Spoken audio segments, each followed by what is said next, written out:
The morning in Tehran began like any other.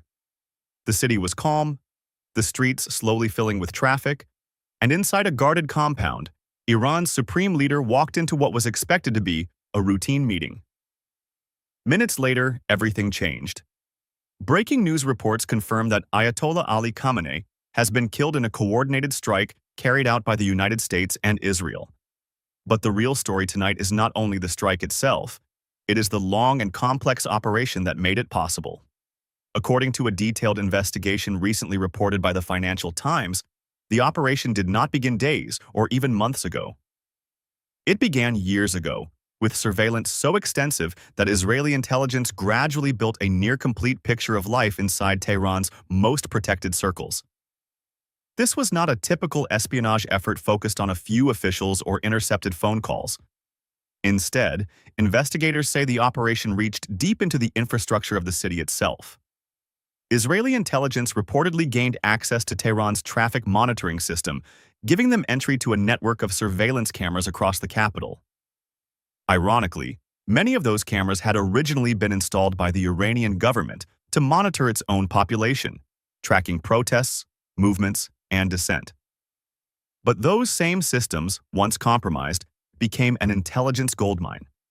One particular camera reportedly captured something subtle yet incredibly important: the location where the security vehicles assigned to the supreme leader routinely parked.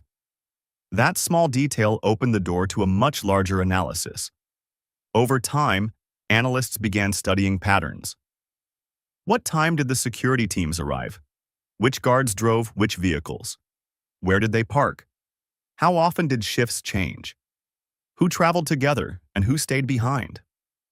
By carefully examining these details, intelligence analysts could reconstruct the daily routines surrounding the country's most protected leader. Experts call this type of intelligence gathering a pattern of life analysis, a method used to map behavior over time. Instead of tracking the leader directly, investigators track the people closest to him: security guards, drivers, aides.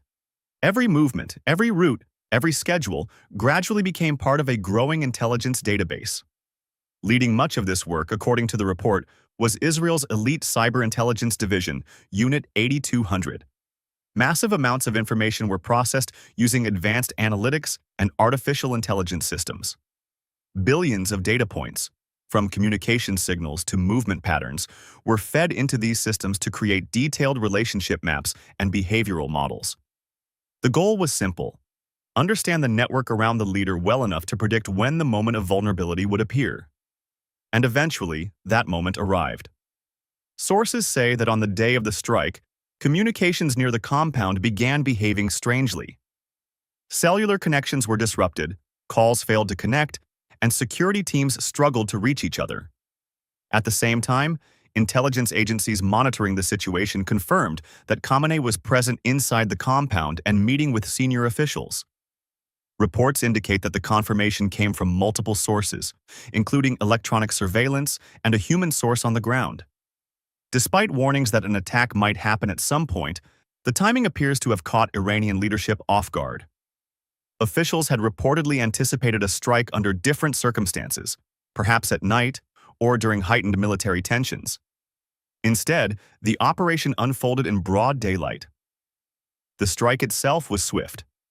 Within minutes, the compound was hit, and Iran's supreme leader was killed. For many analysts, this operation reflects a broader transformation in modern warfare. Conflicts today are not decided only by fighter jets, missiles, or armies on the battlefield.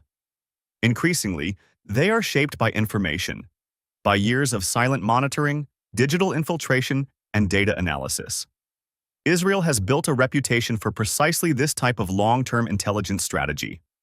Previous operations attributed to Israeli intelligence have also relied heavily on patient surveillance, technological penetration, and detailed behavioral mapping. And this latest event may become one of the most significant examples of that strategy in action. But the story does not end with the strike. Because history shows that when powerful leaders fall suddenly, the consequences rarely stop at the moment of death. Power rarely disappears quietly. Sometimes a single attack reshapes governments, shifts alliances, and sends shockwaves across entire regions. Tonight's event may be remembered not only for how it happened, but for what happens next. And as analysts begin examining the aftermath, one question will dominate the conversation. Was this just an assassination, or the beginning of something much larger?